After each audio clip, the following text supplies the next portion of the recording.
जय भीम सर, जय मूलवासी। जय भीम।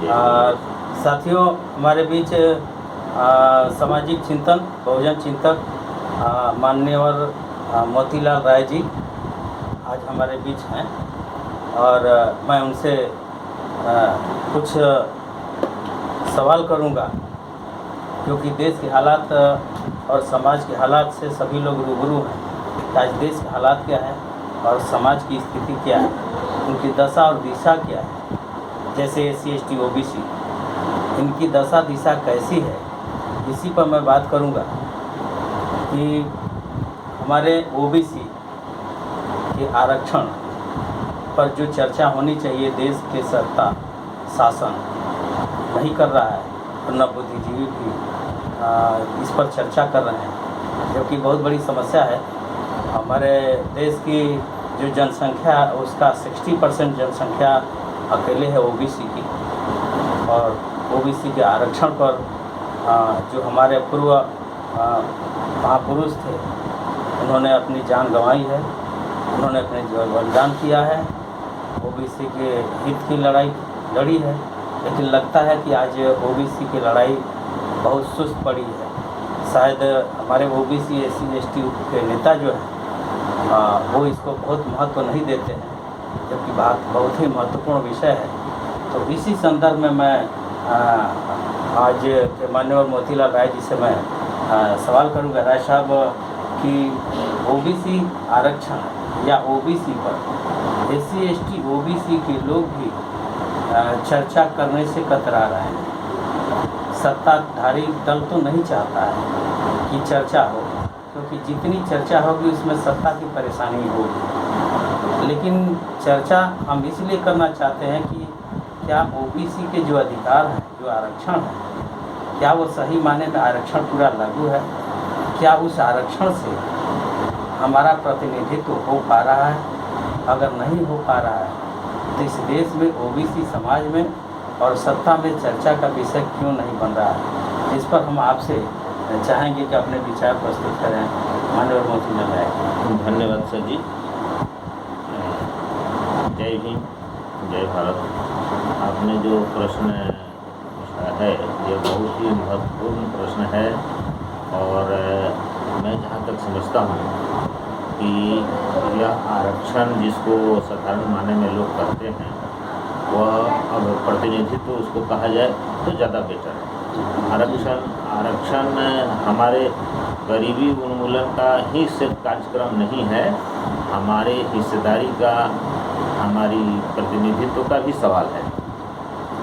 तो सबसे पहले बात तो मैं शुरू करूँ, इसको यदि ठीक से समझा जाए तो हमारे अपनी पहचान, हमारी अपनी सामाजिक पहचान, हमारी अपनी स्थिति को हमेशा हमें गलत ढंग से बताया गया है। हम हैं कुछ और, हमारी कैटेगरी कुछ और है, बताया कुछ और गया है।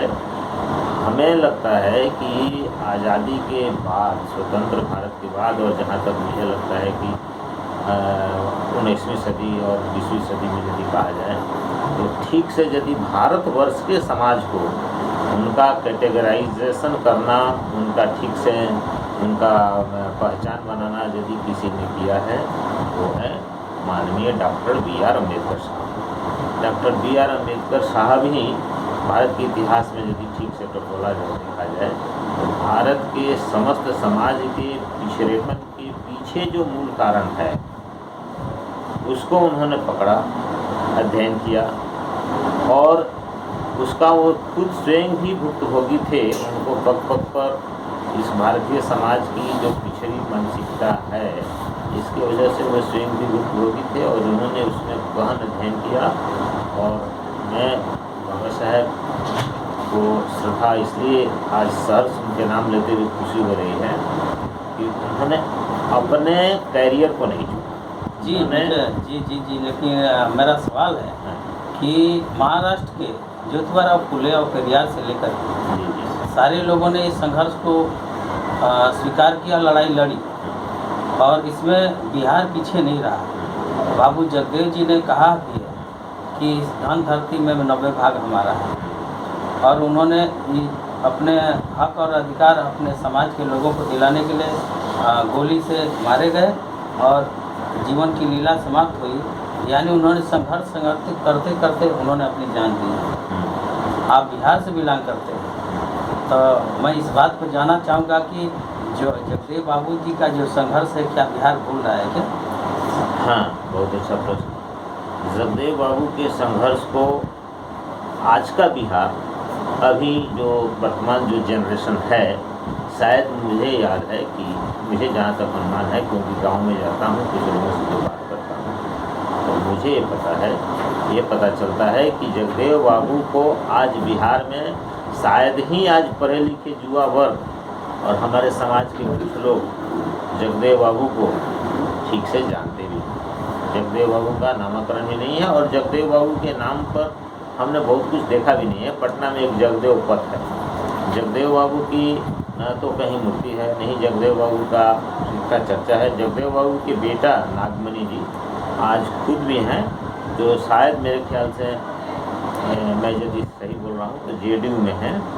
लेकिन जगदेव बाबू को जो स्थान बिहार में मिलना चाहिए वैसा बिहार वासियों ने नहीं दिया। यह बहुत दुख की बात है। जगदेव बाबू की जो लड़ाई थी वही अम्बेडकर साहब की ही जो लड़ाई थी उसी को आगे बढ़ा रहे थे। जगदेव बाबू हुए, बाबा साहब के पहले जितने लोग थे, आपने पेरियार को कहा, पेरियार की बहुत बड़ी भूमिका थी। ललई सिंह यादव थे, ज्योतिबा फूले थे। इस तरह के कुछ लोग थे जो सामाजिक विषमता को, अब पिछड़ेपन का कारण सामाजिक विषमता है, ऐसा कहीं नहीं देखा गया है कि जितना भारतवर्ष में विषमता है उतना हमको लगता है जहाँ तक कि शायद और कहीं नहीं है। गोरे काले के हैं, लेकिन अभी गोरे लोगों ने भी कालों को बहुत स्वीकार कर लिया। अमेरिका के राष्ट्रपति भी काले बन चुके हैं। लेकिन भारतवर्ष में ये जो मानसिकता है ये पिछड़ेपन का बहुत बड़ा कारण है। तो बाबा साहब की ही लड़ाई को बाबा साहब ने सबको समेट करके और हर चीज़ को पूरा किया और कॉन्स्टिट्यूशन में डाला।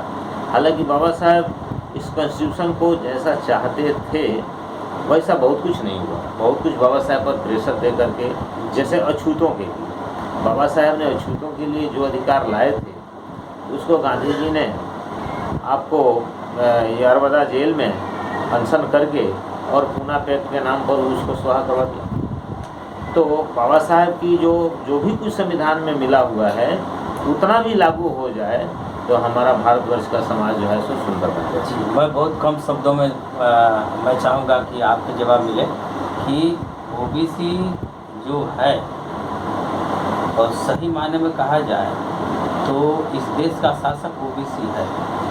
ओबीसी इस बात को अभी भी नहीं मान रहा है और न समझ रहा है। और ओबीसी का आरक्षण पर चर्चा होनी चाहिए कि नहीं, इस पर ओबीसी को क्या करना चाहिए? देखिए सर, ओबीसी की संख्या तो बहुत ज़्यादा है, क्योंकि ये ओबीसी शूद्र वर्ग ही ओबीसी है। हमारे ओबीसी के कुछ जातियाँ, जैसे यादव लोगों को मैं विशेष कर भी कहूँगा, हमारे यादव समाज के दिमाग में यह भ्रम है कि हम शूद्र नहीं हैं। तो ये भाई 4 वर्ण हैं, चारों वर्ण में आप ब्राह्मण में है नहीं, क्षत्रिय में है नहीं, आप वैश्य है नहीं, तो आप क्या हैं? आप किसी के सखा, ब्राह्मण एक समाज है जिसका कोई सखा प्रसखा नहीं है। ब्राह्मण है, जाति भी है वर्ण भी है। क्षत्रिय समाज जाति भी है वर्ण भी है, उसकी सखा प्रसखाएँ नहीं है। उसमें कुछ अलग अलग भेद है जो कोई माने नहीं रखता। लेकिन बाकी जो शूद्र है ये बहुसंख्यक है और शूद्र में ही ओबीसी हैं। बाबा साहब ने हमारे 6747 जातियों को बहुत सुंदर ढंग से अध्ययन करके उन्होंने 3 कैटेगरी बनाया, एससी, एसटी और ओबीसी। तो हमारे ओबीसी के जितने अधिक संख्या है उतने अधिक इसके जो भी कुछ आज के युग में नेता लोग हैं, ये लोग यदि सच्चे माने में बाबा साहब को सामने रख करके अपनी राजनीतिक दिशा को आगे लेकर चलते और उनको अध्ययन करते और उनको जानते तो समाज का कुछ भला हो सकता है। लेकिन ओबीसी की सबसे बड़ी समस्या ये है कि हमारा ओबीसी अभी भी अंबेडकर साहब को लेकर के उतना सचेत नहीं है और बाबा साहब को उतना अध्ययन नहीं किया है जितना करना चाहिए। पहली कमी। दूसरी कमी है कि हमारे ओबीसी के नेतागण जो हैं वे लोग भी बाबा साहब को लेकर के उतना सचेत नहीं है। हमने अभी तक, आप बताइए कि हमारे ओबीसी के कोई भी नेता हों, एक काशीराम जी का मैं धन्यवाद करूंगा कि हमारे काशीराम जी ही एक ऐसे आदमी आए जो बाबा साहेब के दबे हुए और धूल पड़े हुए चीज़ों को इन्होंने साफ़ सुथरा किया और लाए, जो कि आज हम लोग जान पा रहे हैं। नहीं तो काशीराम जी के पहले यूँ कहा जाए कि आज़ादी के बाद बाबा साहेब जी के तो बुलाते बुलाते और कांग्रेसियों का इसमें मेन तो आज हम तो कह सकते हैं कि कांसीराम जी ने एक लीडर, बहुजन का लीडर बना। जरूर जरूर, लेकिन काशीराम जी जरूर हाँ, बने। तो हमारा ये कहना है कि तो बहुजन को लीडर बनने की आवश्यकता है। जरूर, हमारे बहुजन समाज को लीडर बनने की आवश्यकता है। और